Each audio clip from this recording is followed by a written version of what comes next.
it's the team that makes it successful. All different types of ideas and, opinions. Ultimately, I think having healthy discussion and, challenging each other is a good way to go about humanizing that experience.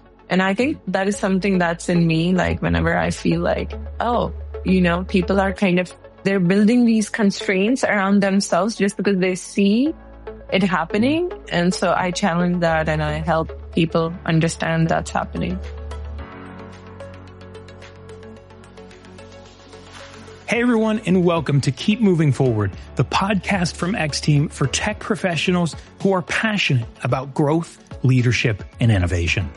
I'm your host, Caleb Brown, and in each episode, we dive into candid conversations with the tech industry's brightest minds, seasoned leaders, forward-thinking engineers, and visionary experts.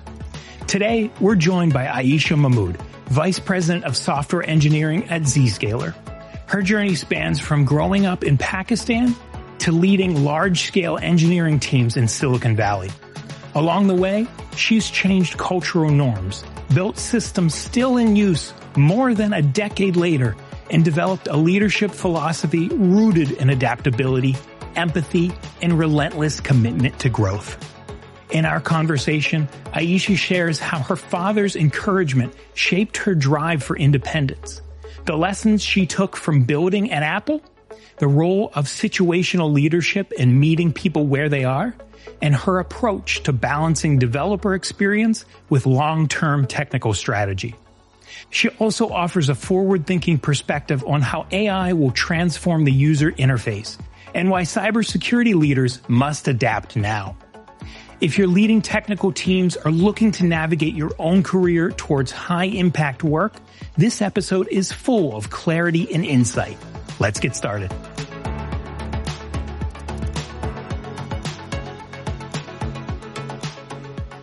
Thank you so much for joining me today. Really happy about this. So maybe a way to kick things off would just be for, you to tell us a little bit about that journey, from growing up in Pakistan to becoming VP of software engineering in Silicon Valley. I'd love to hear a little bit about that journey.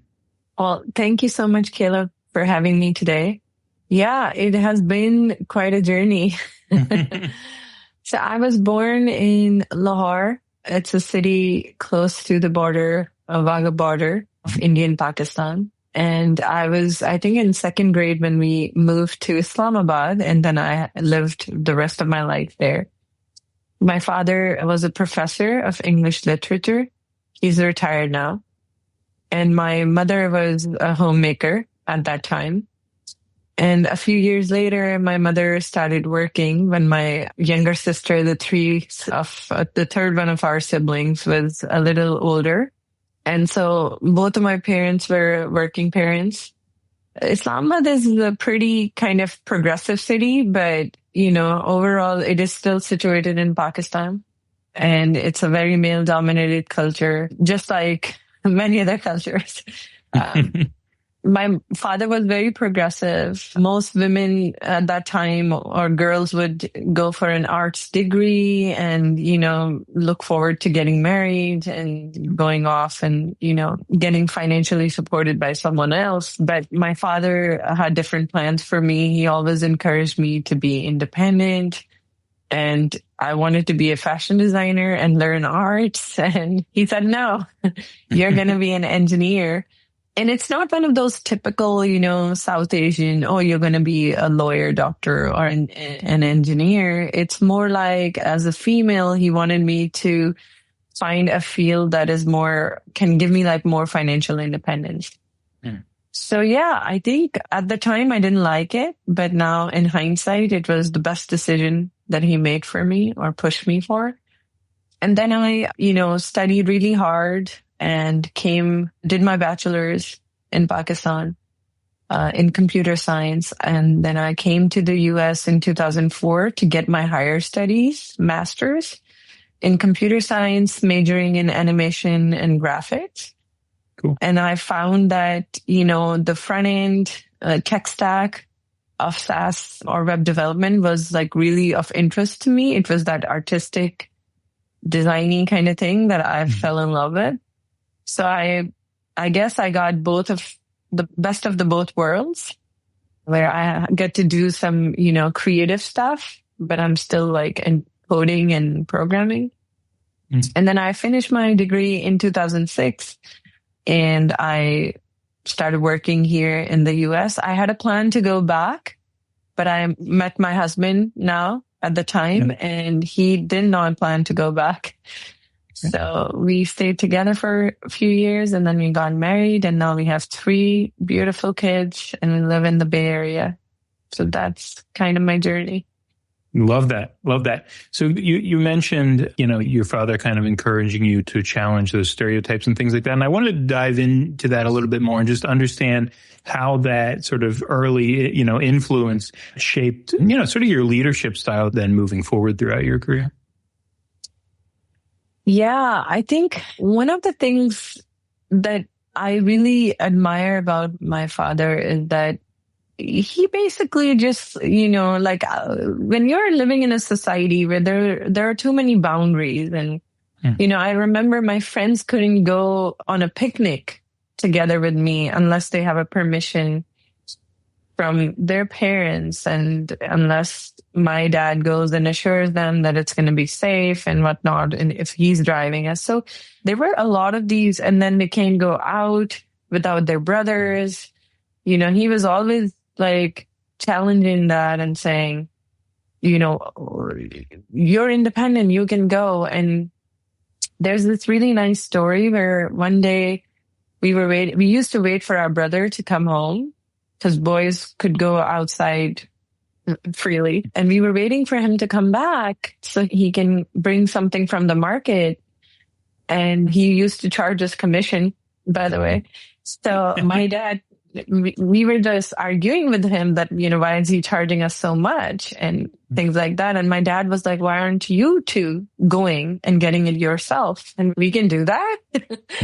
And he said, yeah. And now he was here last year and we were talking about that incident. And I was telling him that how he empowered us that day. And, we never looked back and we just always then went out and did things. And he told us that he actually followed us in hiding to make sure that we're safe and, we're not nervous or anything like that. So there's so many stories like that where he really challenged the status quo. And I think that is something that's in me. Like whenever I feel like, people are kind of, constrained, they're building these constraints around themselves just because they see it happening. And so I challenge that and I help people understand that's happening. Yeah, that is a really good story. Thank you for sharing that.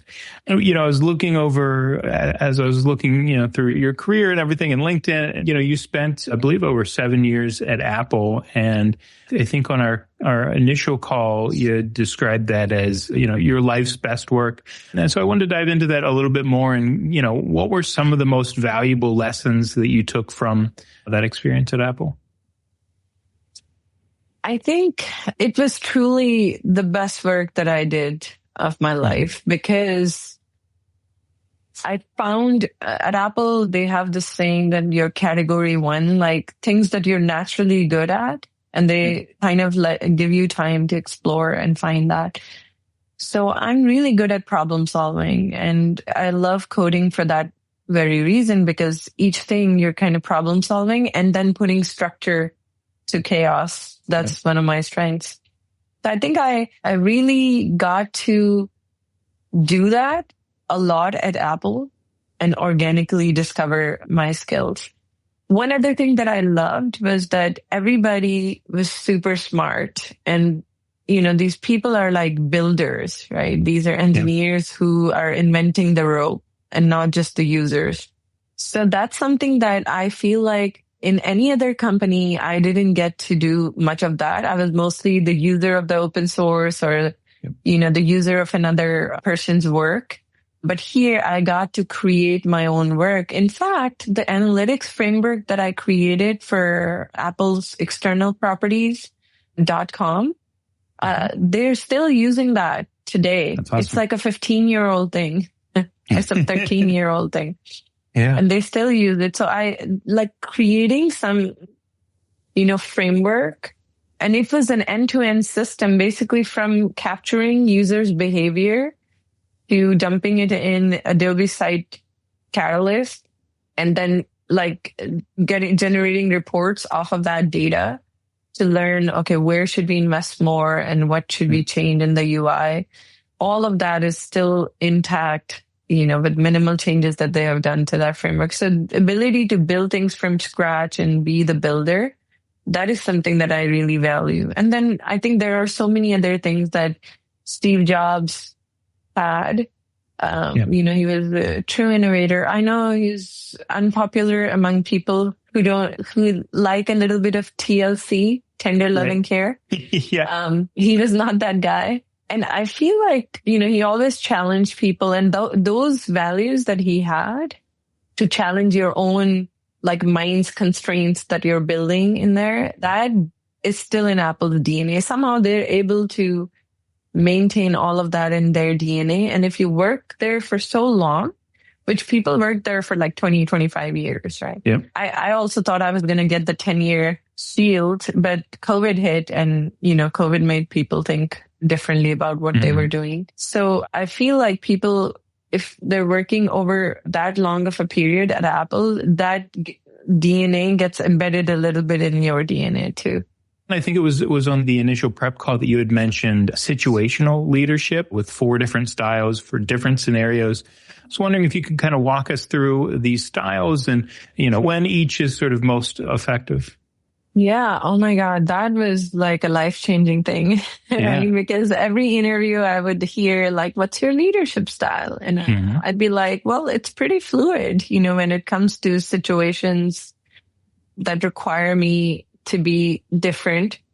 So I went through the situational leadership training, and I learned that people, can be in 4 different styles of how much help they need, how much motivation they have. And in order to meet the needs of those 4 different styles, you need to show up as a different leader in 4 different styles, right? If somebody is low in motivation, high in skill, now you need to show up as an inspirational leader, right? You don't necessarily have to coach them to up level or upskill, but you have to motivate them or help them find that passion in them, right? Help them to discover that. And then in some cases, it's like an individual's skill is not there and they're like afraid of taking that risk or whatnot. And in that situation, you have to bring a different style. So I know this training is like focused on 4 different styles and 4 different, needs. But if you expand that a little bit, right? Like you can understand when you're an empathetic leader, you can understand what a person is going through. Like they might have some personal situation and they might be motivated because of that, and allowing them that time to kind of deal with that and then coming back could also inspire them or, bring them back to that motivational level. So I think it's really like one size doesn't fit all. Meet people where they need you, kind of. So bring that leadership style. But obviously you have some core values, right? For me, it's transparency, it's accountability, and it's, growth mindset. These are 3 things that I have strong bias toward. And so that's like my core values. One has to meet those, and then, we can work together. I think one of the things that situational leadership taught me was that you cannot do it all, right? You can't always be operating at that, best of your level that you're meeting everybody's needs. You have to meet your own needs too, like when you're feeling down, when you're not feeling inspired. So another thing was being aware of your own needs and knowing when to pause and step away and then take care of yourself and come back. Because as a leader, you need to show up. And if you're not 100%, then you can't show up the way you want, right? So a lot of these good things I took away from that training. Yeah. That's really interesting. And it truly makes me want to dive into that a little bit. That's really fascinating. You were talking about sort of, understanding yourself as a leader. And I wanted to know kind of, I have a hunch, I know, but I wanted to know your perspective on like the perfect leader narrative that we sometimes see like places like LinkedIn, and how you think we should be humanizing leadership, instead of something like that. Yeah, I think this is something that I kind of learned in therapy, that there's a pedestal where you put people, based on what you think or your beliefs are, like your parents, for example, or, a leader that is your role model. But at the end of the day, they are going through a human journey, and that journey is rough. That journey has ups and downs. The journey is not as we see in Instagram or LinkedIn. Yep. So I think to me, it's important that we recognize that we're all learners and we will make mistakes, but as long as we're learning from them and we're not repeating them, it should be okay. I think the problem comes when we are not learning and we're repeating the same things over and over, and then we're expecting different results. But yeah, I think a couple of ways to humanize leadership is knowing that these are people and they will make mistakes. I also sometimes encourage my team to challenge me, obviously respectfully, as I respectfully would challenge them to do certain things. And don't be afraid to like speak up your mind, because, sometimes I get the best ideas and guidance from my team. I don't know it all. It's the team that makes it successful. All different types of ideas and, opinions. Sometimes I think leaders have to, like, for me, I'm a passionate engineer, passionate about user experience and some technology. So just understanding that passion can come across as directive, right, was also like important for me. But ultimately, I think having healthy discussion and, challenging each other is a good way to go about humanizing that experience. 100%. That makes a lot of sense. Shifting gears a touch on kind of team culture and distributed teams, things like that. I wanted to talk with you about that a little bit today. And you mentioned cultural differences in communications, particularly with teams in India. So I wanted to know how you kind of navigate these cultural nuances while kind of, maintaining, of course, that team cohesion. I think it's pretty challenging in terms of like in certain cultures, hierarchy really matters. Speaking up is related to defiance or, disobedience. So changing that mindset takes a while. And I think it takes people to see repeated actions from my side to really like absorb that, okay, yeah, it's okay to like speak up. It's okay to like share this. So it's like repetitive role modeling. And then it also takes a while. I also try to customize things based on differences. Like, for example, I'd do a survey instead of like asking in an all hands, or I will anonymize the survey, so people are more comfortable like sharing open feedback. So various things to kind of provide those avenues for folks to share their opinions. And then I would, encourage the team. People think that they don't have a voice, they won't be heard. They're just a number and, these 8,000 people. But I try to encourage my team to like voice their opinions, and it all matters. And in fact, as a leader, I really pay attention to how people are feeling. What are they perceiving, because it's really important how we feel and perceive things at work. It really like differentiates the quality of work that we produce versus not. So I pay attention to that. I encourage people to like be open about it. I also start calling out people if I see they're not participating. I say, do you have, suggestion? And some people feel like they're on the spot. So you just have to navigate that with that personalized kind of approach. Going back to like one size fits all doesn't work, right? You have to like personalize your interactions. You focused heavily on platform engineering to create consistency and efficiency. What approach do you take when standardizing tools and processes across these diverse engineering teams? I think, Caleb, like I've always been like a platform engineer. Like I lean more toward platform because it has wider impact. And because it has like wider impact, it's always important to, make sure that you're doing enough pros and cons, comparing of options. So I always start with what are our goals? Yep. For, let's say if we're adopting a tool for a content management system. So what are the goals? Goals are we have extensibility and we can scale.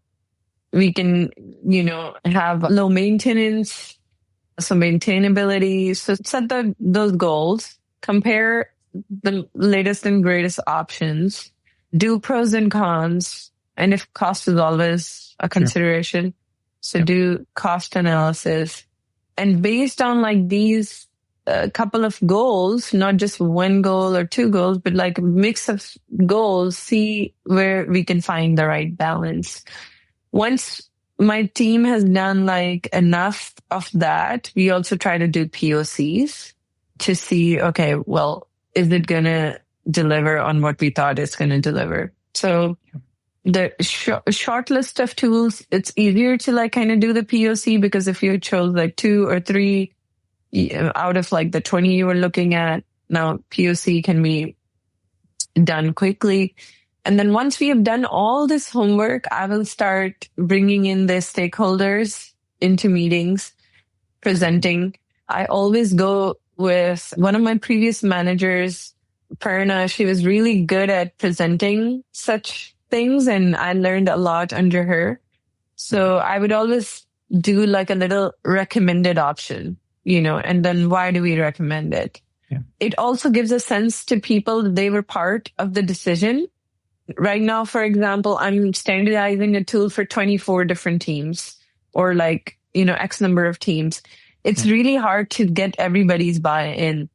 So if we go with the homework, sometimes, 90% of the people will say, yes, let's go with that. That makes sense. And then sometimes you'll have like, conflict, a difference of opinion. So ultimately I say, folks, I understand. However, let's disagree and commit because we have to go with certain thing. Yeah. A lot of the times it's in the area where one team is using like one thing and they don't want to migrate away. So that's our tool is the best. Yep. But I think that inclusive approach and then doing your homework makes it very easy to get to a decision. Yeah, interesting. That makes sense. You had talked about like, having goals and of course factoring in costs and things like that. But I was wondering how you measure success of developer, experience initiatives within your organization, like how you actually measure success of these things. Yeah, I think we also set success metrics, which I didn't touch upon, but we try to say, okay, well, for example, we were just recently like putting together a POC for headless library usage. So we were building a proprietary design system and we thought adopting a headless JavaScript library can add velocity to our development.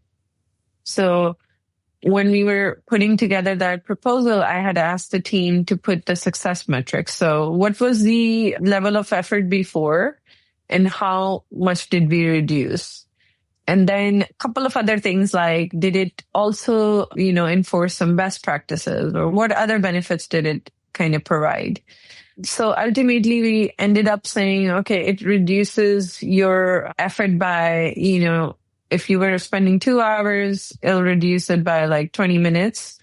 Yep. That's not a significant velocity gain, but then it will also enforce kind of best practices or code style guide, so to speak, on how you should composite your components, how you should make them atomic, how you should compose them. This still is a significant benefit because then you're kind of standardizing on this coding style.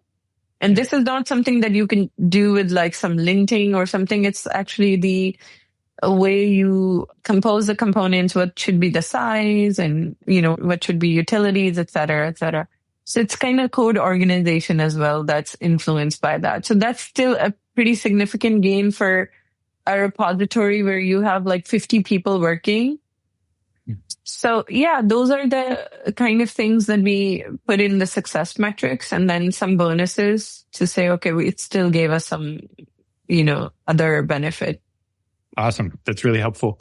How do you approach this sort of, I think within the same realm? I was wondering how you approach balancing sort of immediate product delivery needs kind of while investing in, the longer term engineering efficiency, dealing with a tech debt and all of that. I am curious how you kind of approach the challenge of engineers often wanting to work on the exciting features, the new stuff, while, sort of avoiding what they perceive as, boring work, testing or documentation, just working on that legacy stuff. How do you sort of balance that? Because I've personally seen that a lot in my life, is the developers wanting to work on the new shiny stuff. And I understand as a developer, it's fun to work on the shiny stuff, but I'm curious how you balance that. As an engineer, I from the get-go, I had this opinion that 20% of your work is going to be boring. It's going to be documentation. It's going to be like, this legacy stuff, flat HTML files that you'll be like touching. So, I encourage my team to like plan how we can move away from the legacy stuff. And very often I hear, oh, this is going to take more time and it's going to be like, this additional, work. But frankly, when I worked at Apple, before I worked at Apple, accessibility was like a add-on, like it was extra time that it would take me. When I worked at Apple, believe you me, I was writing code that was accessible in the lesser time than I was doing before. Because Apple's like, go, go, go.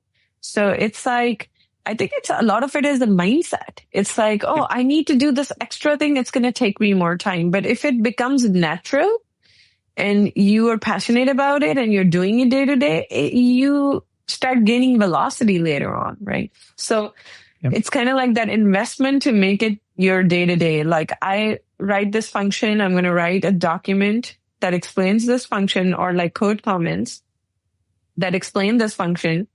And then I'm going to write a test file with all the test cases. And then I'm going to make sure that I'm using semantic HTML. I'm going to make sure localization is there, dark theme, all of that good stuff. And I roll it out. And every day I do it, it becomes my way of life and I gain velocity later on. So that's something that I try to instill in the people that I manage or I lead. So that's kind of one way of me doing that. And then as a leader, it is also my job to make sure that my team has the mind space and the focus to work on some of these tech debt cleanup or like these projects like dedicated, like focused. Mm-hmm. So it's kind of like a variety of things. I kind of lost track of your original question, but I hope I answered it. No, you did. I mean, it was really just balancing, developers, often wanting to work on the new stuff versus kind of maintaining legacy stuff and some of the stuff that's often pretty boring, like testing and documentation. But you absolutely covered that. I was curious. I like to, when we're wrapping up, I like to look at future, really. I think it's truly probably my favorite part of this. And so I was wondering what skills you think will be crucial for the next generation of technical leaders in the space in general, but also if you have anything specific about the cybersecurity world and leaders in that moving forward. I think people would be very interested to hear that. I would love to answer this question because I've been thinking lately, like my expertise is the user experience, the front end. So UI, UX, the front end tech stack. So I've been thinking lately, there was this buzz, AI will take your jobs. And, 20 years ago, AI was there. It didn't take anybody's jobs. In fact, it created more jobs with autonomous vehicles, and Siri and all this AI that we've kind of had. So I've been thinking about it.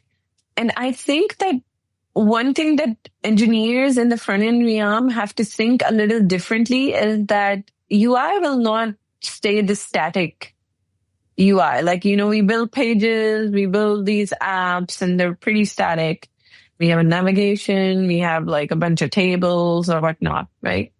So I think in the era of AI, UI will be very dynamic. It will become adaptive.